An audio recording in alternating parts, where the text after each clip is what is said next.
Highway Road on the east side of Highway 1, the Highway 68 exit to Pacific Grove in the opposite direction. Sunday services are at 10:30 and everyone is welcome. Find us online at ucmp.org. Welcoming all, we worship together with loving hearts and open minds, promoting peace, equality, respect for the earth. Questioning, reflecting, learning, leading, we change ourselves as we change the world.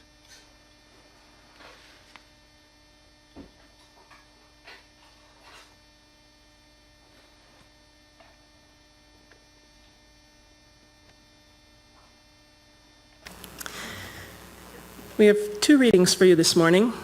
The first reading is a poem by Robert Louis Stevenson from A Child's Garden of Verses, written in 1913. The poem's entitled, Block City.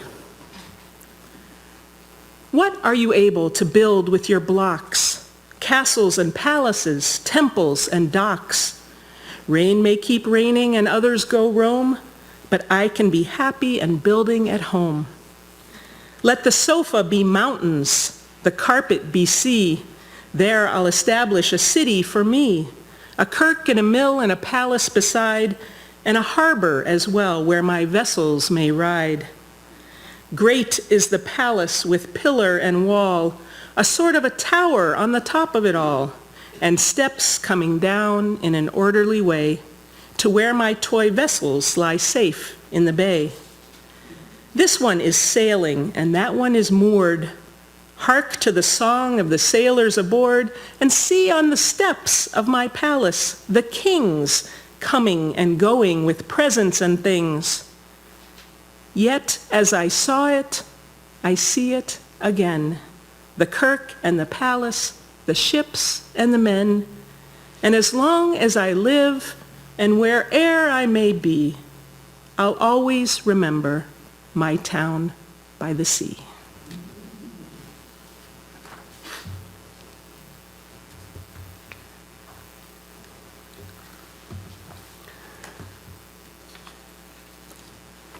Our second and final reading this morning is by the contemporary theologian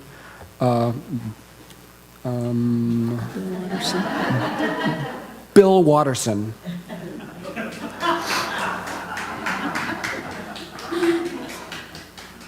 The center snaps the ball to the quarterback. No, he doesn't. He doesn't? No! Secretly, he's the quarterback for the other team. He keeps the ball. A traitor. Calvin breaks for the goal. Whee! He's at 30, the 20, the 10. Nobody can catch him. Nobody wants to. You're running toward your own goal.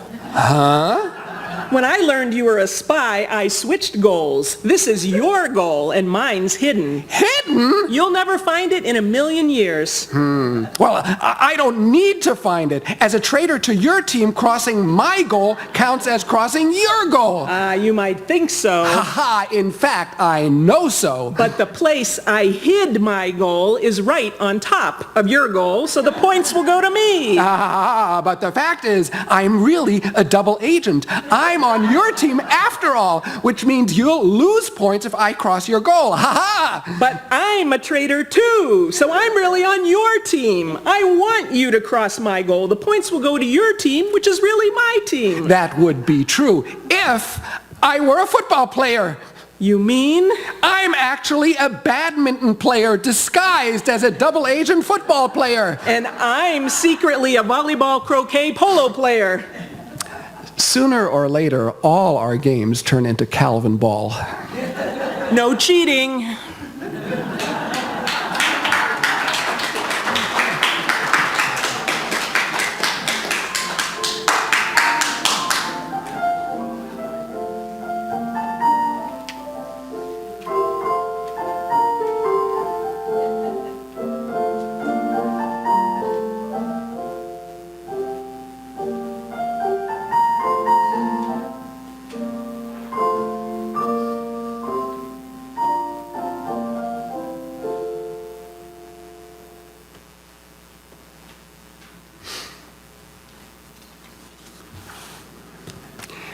Now, you may not know this about me, but when I was a kid, I loved to play basketball.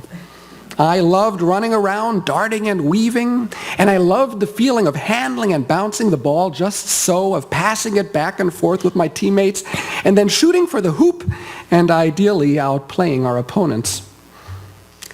But my love of basketball didn't last beyond my early teens, because that's when, for reasons that were mysterious and confounding to me, even though I was growing taller, my classmates grew much taller than me.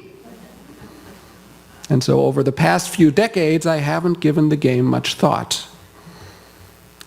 However, these past few months since moving to Central California, this has changed. Thanks to Steph Curry, Klay Thompson, Draymond Green, and the rest of the Golden State Warriors, thanks to the fact that they've been amazingly successful, setting all sorts of new NBA records, I've been spending more hours than I want to admit watching their remarkable exploits on TV. Watching games at home on the living room sofa side by side with Elaine and her father Patrick has become a cherished family ritual.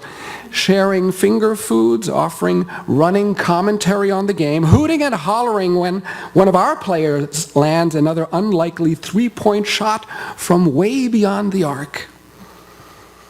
The Warriors are now tied in the playoffs, and their final game against the Cleveland Cavaliers is this very afternoon at 5 p.m.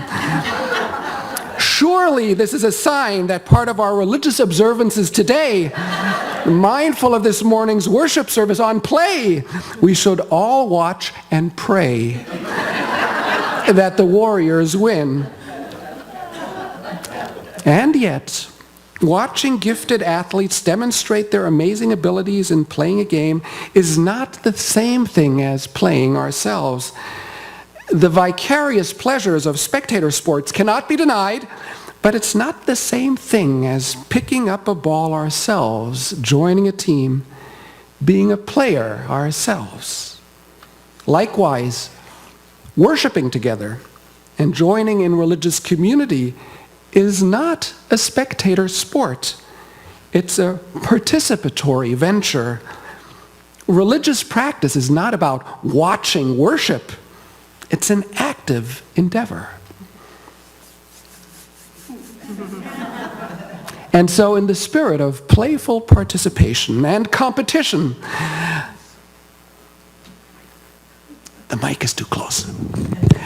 I invite you to join now in a few quick rounds of rock, paper, scissors. The way it works is this. Rock breaks scissors, scissors cut paper, paper wraps rock. Let us demonstrate quickly how this works. 1, 2, 3, go. 1, 2, 3, go. Ah! 1, 2, 3, go. Ah! 1, 2, 3, go. Go. I invite you all now to turn to a couple of people around you and very quickly play 5 quick rounds and take turns so everybody has a chance to play of rock, paper, scissors. Let's go. 1, 2, 3, go. 1,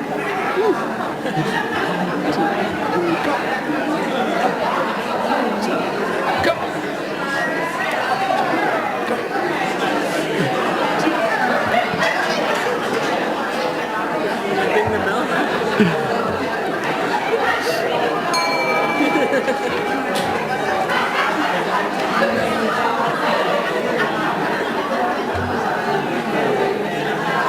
All right. You can continue during coffee hour. All right, there's more, there's more.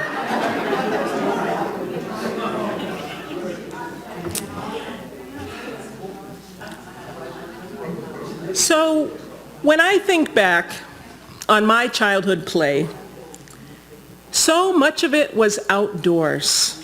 We rode our bikes, swam at the pool, played hide and seek, tag, kick the can, hopscotch. We played in the woods. We made forts and climbed trees. We made mud pies. We played kickball and frisbee and wiffle ball and badminton. We flew kites in the spring, rode scooters in the summer, jumped in big piles of leaves in the fall, and we loved sledding every winter. We also played indoors for hours with wooden blocks that my grandfather had made by hand. We played house and school and doctor and dress up. We played board games for hours. Monopoly, Scrabble, Sorry, Risk, Probe, Score 4, Candyland, Chutes and Ladders, Battleship, Clue. We played cards and checkers. We jumped rope. And we had swings that my father put up in our basement so we could swing even when it was raining outside. I don't ever remember being bored. Axyl and I tried with our own kids to encourage their own imaginative play. They were limited to a half hour of screen time a day, but they had so many games, arts and crafts supplies, and lots of books. We took many long car trips and we played I Spy, the alphabet game, Ghost, I'm Going on a Picnic, and various versions of 20 Questions. So even though our two kids are now young adults, it still often happens when we're in the car together or standing in a long line waiting somewhere, we will play the movie character guessing game. Someone thinks of a character in a movie, and the rest of us take turns asking questions about the character. If we get a no, the next person gets to ask the questions. We play it a lot. It helps because we can use clues like, do we own this movie? Or did we watch it together? So it's kind of a family game. And it feels like a useful skill to pass the time. And it is still fun. So for our next activity, it's possible to look through a lens of playfulness that uses the imagination and sees the possibilities for play in ordinary objects. A piece of string, a stick. Did you press the button already? A piece of paper. You should each have a blank piece of paper in your order of service. You're invited to use it to make a paper airplane. Don't throw it yet. Make a paper airplane. You can make whatever kind that you know how to make. If you need help, we have a diagram of the most basic kind on the screen. So again, please fold your piece of paper into a paper airplane, but do not throw it yet. Keep hold on it. Yet.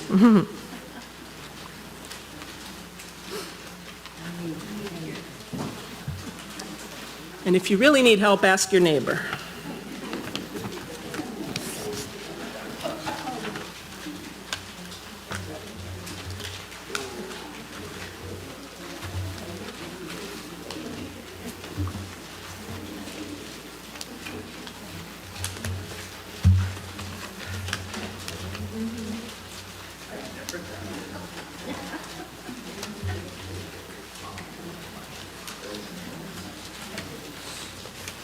Just hope that someone asks you what you did in church today. So. All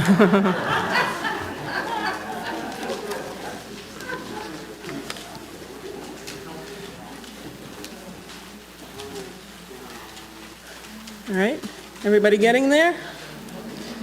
Look around, see if your neighbor needs a little help. Offer, don't force your help, but.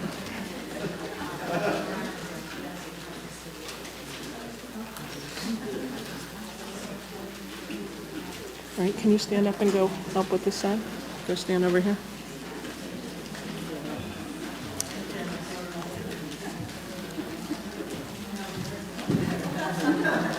Oh, some of you know how to make fancy ones. Okay, it's also, you can exchange notes during coffee hour about this too, so. All right, everybody almost have something that they could, has the semblance of an airplane? All right, I'll give you one more sec. All right. So always one in the crowd. All right, so what we're going to do, we're going to ask this side of the room. Okay, look at me. So everyone on the kitchen side of the room, over on that side of the room. On the count of 3, not yet. What you're going to do is you're going to carefully, don't whack anybody, be careful. You want to throw it up, not directly sideways. Up in the air, you're going to throw it over towards this side of the room. On the count of 3. Wait, ready? You're going to all throw it to these guys. Up in the air. Ready? 1, 2, 3, go. Woo! Okay, now this side of the room, same thing. Wait, on the count of 3, you're gonna get ready. Again, carefully, up in the air. The secret stash. Okay, ready? On the count of 3, up in the air. 1, 2, 3, go. Woo! All right. Oh. Woo! Good job.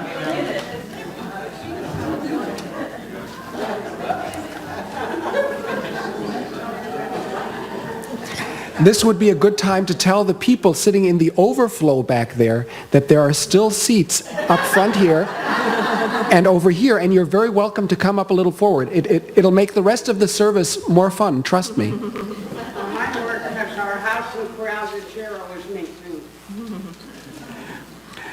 The poet and naturalist Diane Ackerman wrote a book called Deep Play.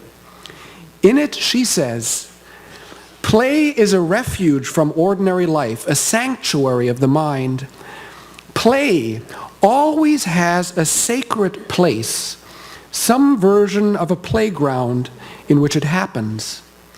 The hallowed ground is usually outlined so that it's clearly set off from the rest of reality.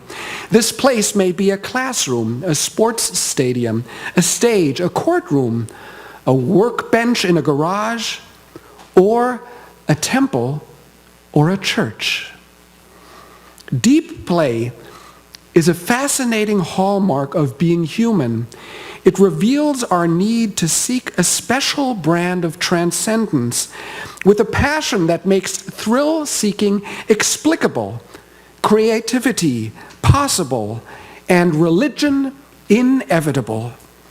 Perhaps religion seems like an unlikely example of playing, but if you look at religious rites and festivals, you'll see all the play elements and also how deep that play can become, writes Ackerman. When we play, we enter a different world, a world in which we can move beyond the ordinary and explore the extraordinary. We enter a place of playful collaboration and competition, of risk and reward, the biggest rewards being the joy, the exuberance, the laughter, the community spirit that is shared by all involved. We can play imaginary games with imaginary friends or imaginary angels or gods and spirits moving through the world. We can imagine a new world. We can imagine love and peace and justice. We can imagine invisible things, things unseen that nevertheless are somehow real or that we can make real. And so, in the spirit of imagination, I invite each of you sitting along the center aisle here to raise your right hand. Everybody in the center aisle, please raise your right hand. Great. And now imagine you're holding in your hand a ball. Feel that ball in your hand. And now, please pass that ball to the person sitting next to you. And the person next to you to the next person. And the last person on the row, just hold on to it. The last person, hold on to it and hold it up.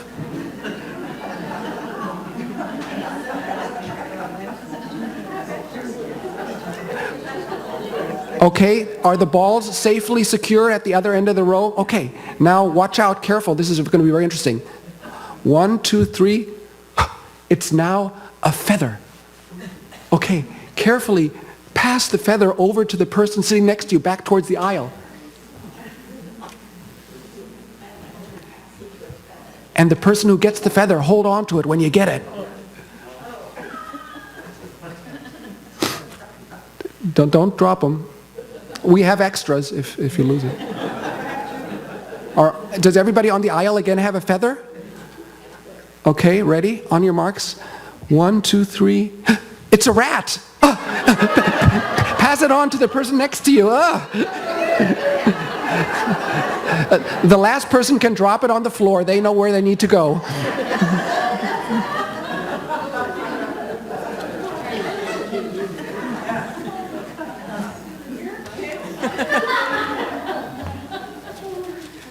All right. No animals were harmed in this worship service.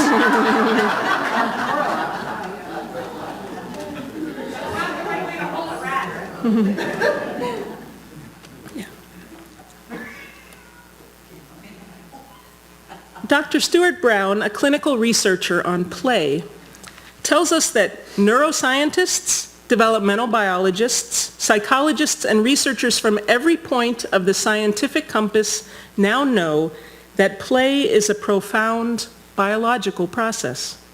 It has evolved over eons in many animal species to promote survival.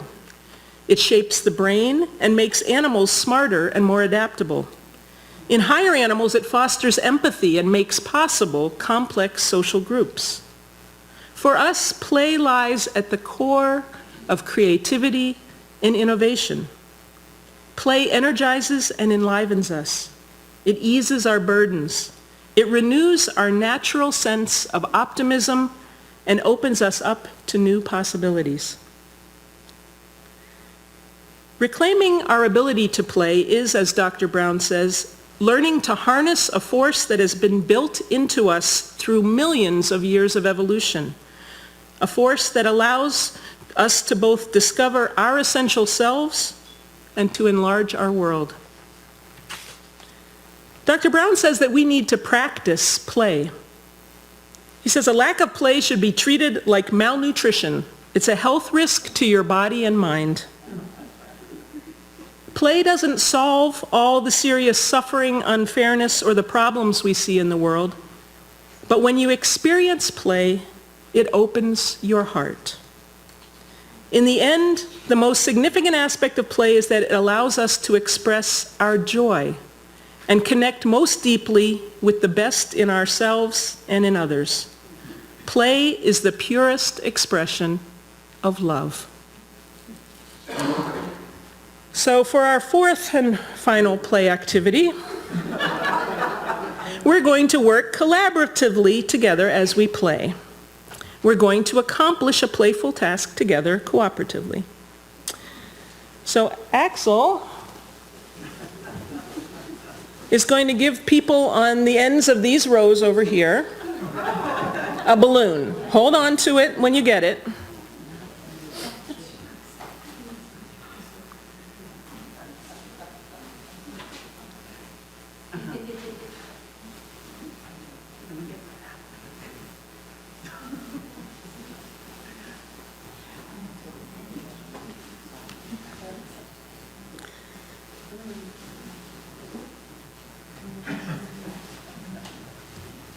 People sitting in the back, I told you.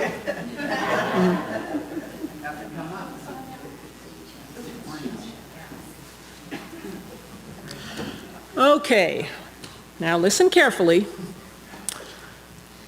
At the count of 3, those of you with the balloons, do you have an extra? No. Anyway.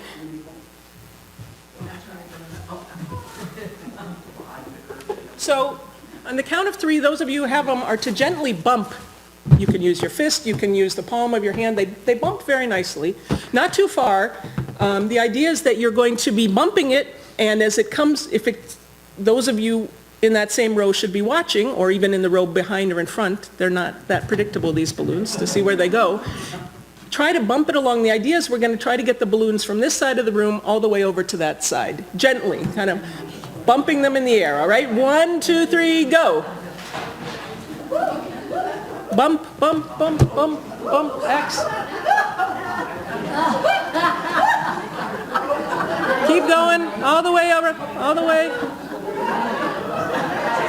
All right, now if you're at the end, no, keep it back. All right, yeah, if you're at the end, you can keep it then, yeah? If you're at that end of the row, hold on to it when you get it.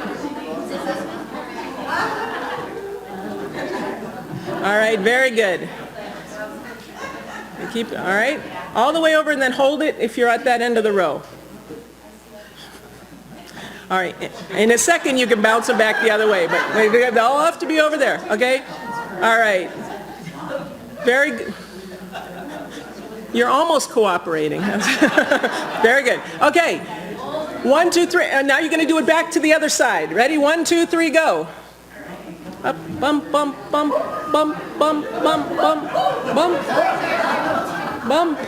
Whoops, heads up. Bump them back up to the front.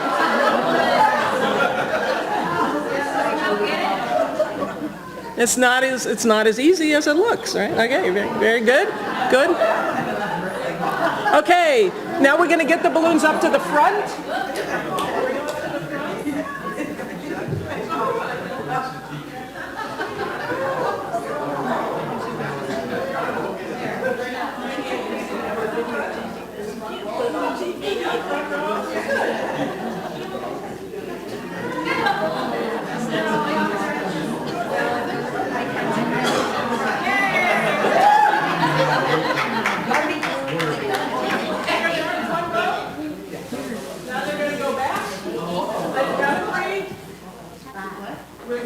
Now you're going to bump them back to the back of it, and then hold on to them at the back, and then we're going to bump them front and then down. Okay? Ready on the count of 3? 1, 2, 3, go.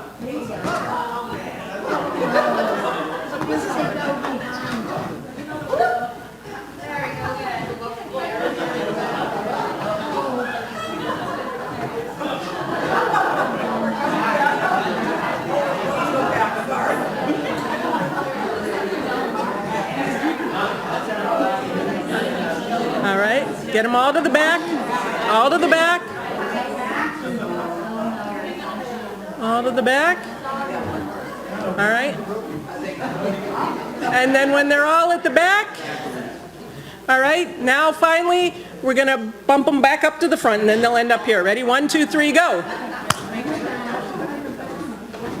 Try to, if you haven't touched it yet, try to get a finger on one.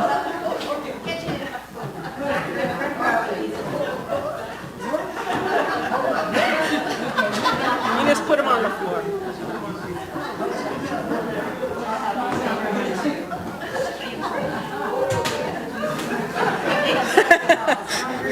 They don't hurt, right? Huh? Not a balloon was burst. Not a balloon was burst. You guys are great. I always do. Well, I don't know if you really were, but you sure looked like you were having fun. Sorry. So that looked good. So, all right. Again, just may we remember the great power there is in imaginative play. May we work together to share our imaginative visions and transform our lives. May we remember that the church that plays together stays together. And may we cultivate our creative energies and use them to bring more joy, more light, more laughter, and more love into the world. And you can't get over to there.